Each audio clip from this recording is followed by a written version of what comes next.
In the summer of 1978, a young woman had just moved into her first home with the man she planned to spend the rest of her life with. The neighborhood seemed safe, the kind of place where nothing sinister was expected to happen. But within 24 hours, that picture-perfect dream was shattered. What began as an ordinary day ended in a crime so disturbing that even seasoned detectives were left haunted. The investigation wound through years of dead ends, chilling coincidences and unsettling clues, until a shocking and unexpected breakthrough revealed a predator hiding in plain sight. This is the heart-wrenching case of Karla Brown.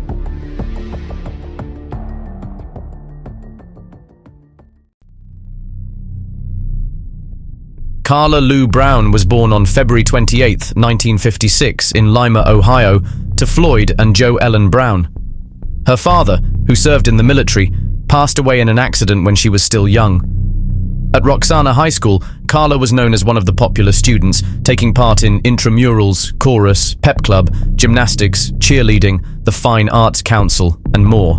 She had blonde hair, a warm smile, and the thin, arched eyebrows that were fashionable during the disco years. By 1978, Karla was wrapping up her classes at Southern Illinois University in Edwardsville, while working as a waitress at an international house of pancakes. Her boyfriend, Mark Fair, was an electrician and former military member. Their 5-year relationship had its ups and downs, but they eventually got engaged and purchased a small home together at 979 Acton Avenue in Wood River, Illinois. The area was known for being safe. On June 20th, 1978, they moved into their new home, ready to start their version of the American dream, unaware that it would soon be destroyed by a violent act committed by a predator hiding in plain sight. The next morning, June 21st, 1978, after Mark headed to work, Karla, who had the day off, spent her time unpacking and arranging their things. Around 1 in the afternoon, a friend called to see if she wanted to hang out later that evening. While they were making plans, Karla heard loud, insistent knocking at the front door. She quickly ended the call and went to see who it was. What happened next would become the beginning of a nightmare. Around 5:30 p.m., Mark came home with a friend who had offered to help unload the heavy furniture still on the truck. Before they began, he went inside to let Karla know they had arrived. When he couldn't find her upstairs, he headed to the basement.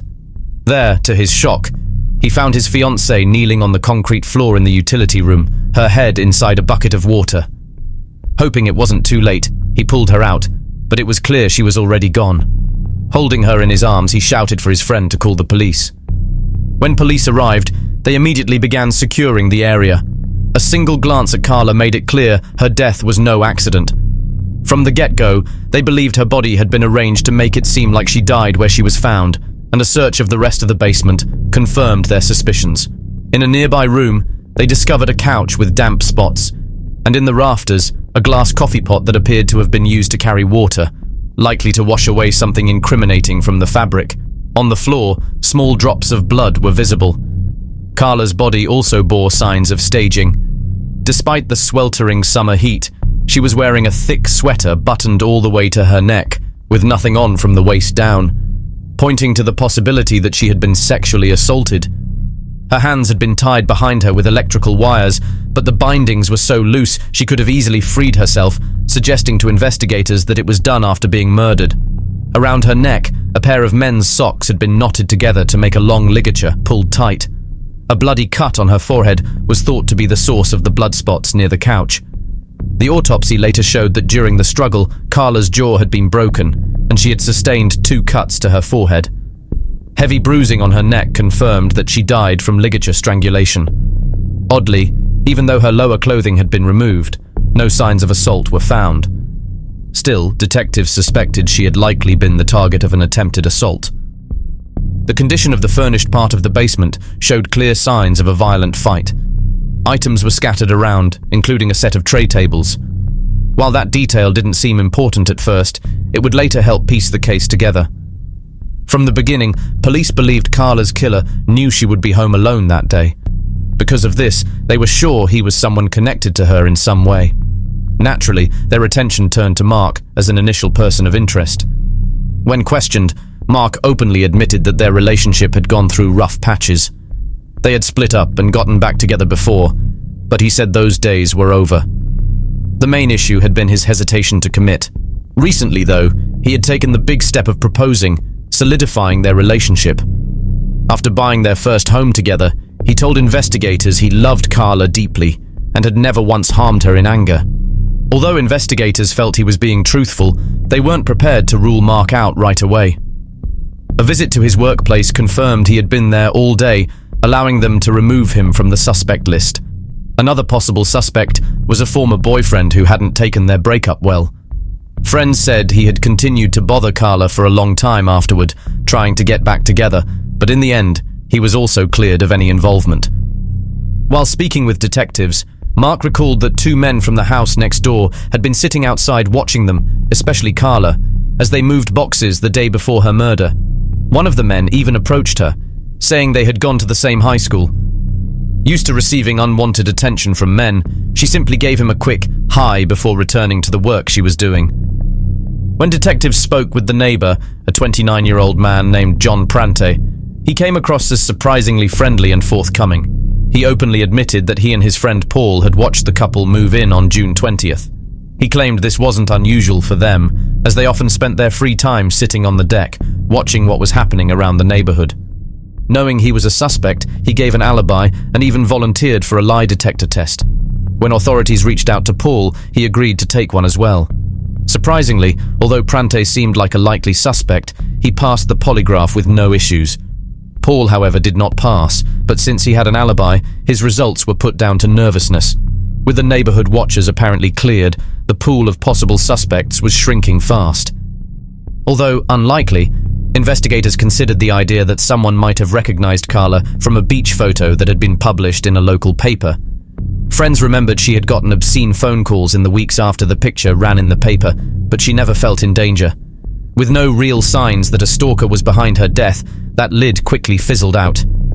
A string of unsolved sexual assaults in the area also raised the possibility that Karla had been targeted in a random attack.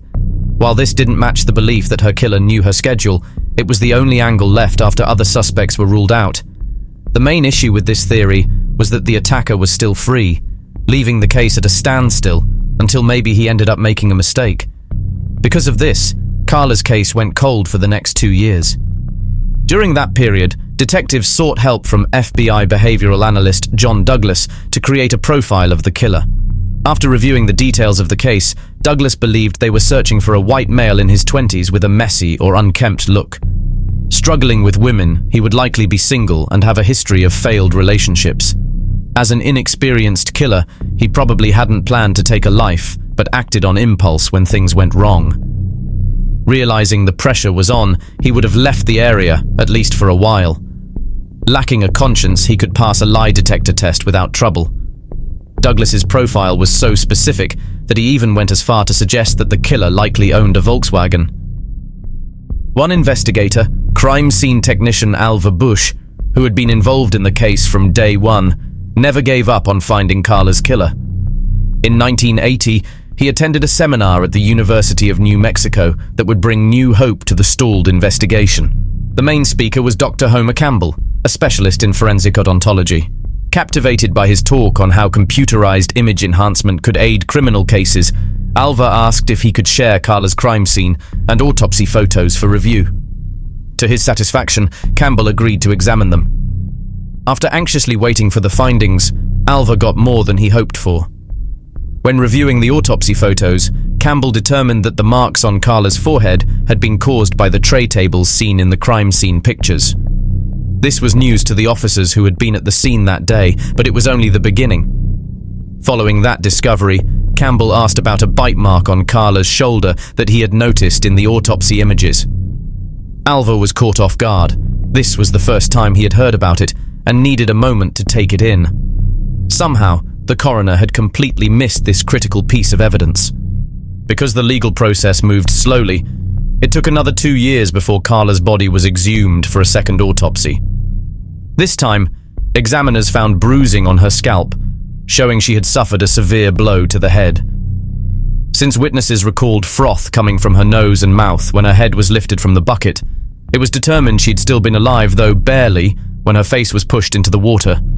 Further inspection revealed a clear bite mark on her collarbone, confirming Dr. Campbell's earlier observation. After detailed, high-quality photographs were taken of the mark, Karla was laid to rest once again. With the case gaining momentum, investigators once again focused on the original suspects, John Prante and his friend Paul. In a fortunate break, the serial assaulter in the area had also been caught. During intense questioning, he admitted to the assaults, but firmly denied any involvement in Karla's murder. As for Prante, detectives discovered he had been telling friends as early as 1980 that he had been in the basement watching the crime scene being processed. He gave detailed descriptions of how Karla's body was found.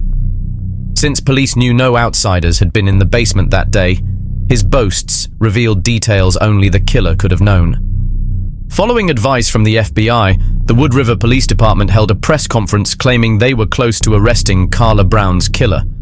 While this wasn't entirely true, they knew the strategy often made suspects turn on each other to avoid taking the fall. When detectives re-interviewed Paul, his story was very different from what he had said in 1978. Back then, he had provided Prante with an alibi, but now he admitted things hadn't happened the way he first claimed. Instead of spending the whole afternoon on the deck, Paul said Prante had left for a while in the early afternoon. When he came back, he was sweating heavily, looked more rumpled than usual, and his clothes were soaking wet. After taking this new statement, police made a cast of Paul's teeth to rule him out as a suspect for good. When detectives located Prante, they found he had moved to Louisiana not long after the murder, just as Douglas had predicted. Disputing his friend's version of events from the day Karla was killed, he insisted he had never left the property. Saying he had nothing to hide, he willingly allowed an impression of his teeth to be taken for comparison to the bite mark on the victim. While the forensic dentist prepared to match the autopsy photos of the bite mark against 3 blind samples, detectives focused on uncovering everything they could about Prante. When detectives spoke with his ex-girlfriend, they learned he had a quick temper that could ignite over the smallest things. She also revealed he struggled with impotence, which only deepened his insecurities. Most notably, she said he had a habit of biting her shoulders during intimacy. Investigators also surprisingly discovered that he drove a Volkswagen. In addition, a mutual friend of both Prante and Paul came forward, saying he had been there the day Karla and Mark moved in, and had overheard the two men making crude comments about Karla, most of which were focused on her body. As detectives were building their case, Paul took back his earlier statements. He claimed that after discussing it with Prante, he realized he had been mistaken. According to this revised account, he had not actually seen Prante leave that afternoon, and his claim about seeing him in wet clothes was an error. If it had happened, he said, it wasn't on the day Karla was killed. When results confirmed that the bite mark matched the impression of Prante's teeth, he was brought in for questioning again. As before, his story changed once again. When confronted about the contradictions, he brushed them off, claiming he had chronic memory problems.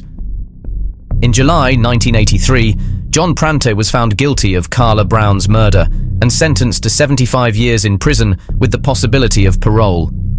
Over the years, he filed several appeals arguing that bite mark evidence was unreliable, but none were successful.